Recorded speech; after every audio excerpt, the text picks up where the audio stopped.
राजनीतिक दलों के लिए चुनावी रणनीति बनाने वाले प्रशांत किशोर ने बड़ा बयान दिया है।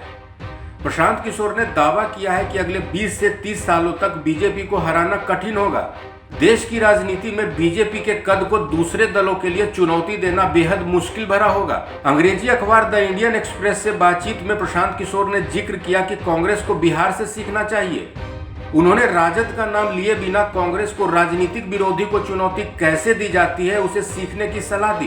प्रशांत किशोर ने कहा है कि 1977 के दौर को छोड़ दे तो आजादी के बाद से 1990 तक देश की राजनीति के केंद्र में कांग्रेस पार्टी रही।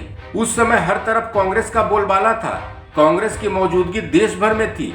आज वो स्थिति बीजेपी की है। बीजेपी पर प्रशांत किशोर ने इंटरव्यू में बताया कि इस पार्टी को 20 से 30 सालों तक चुनौती देना मुश्किल है। देश की राजनीति में बीजेपी ही रहेगी। पीएम नरेंद्र मोदी ने बीजेपी को उस जगह पहुंचा दिया है जहां से उसे चुनौती देना बेहद मुश्किल भरा है।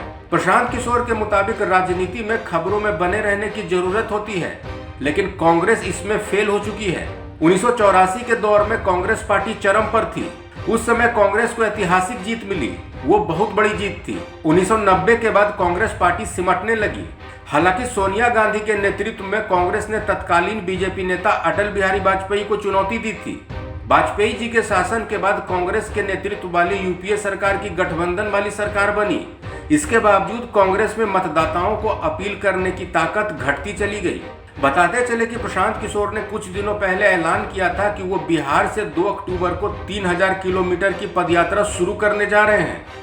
प्रशांत किशोर ने इसे जन स्वराज यात्रा का नाम दिया। इसके साथ ही प्रशांत किशोर ने फिलहाल राजनीति दल नहीं बनाने की बात भी कही है। इसके पहले प्रशांत किशोर के कांग्रेस में शामिल होने की बातें कही जा रही थी। बाद में प्रशांत किशोर ने कांग्रेस में शामिल होने से इनकार कर दिया था। इस खबर में फिलहाल इतना ही। अपडेट्स के लिए बने रहिए वन इंडिया हिंदी के साथ।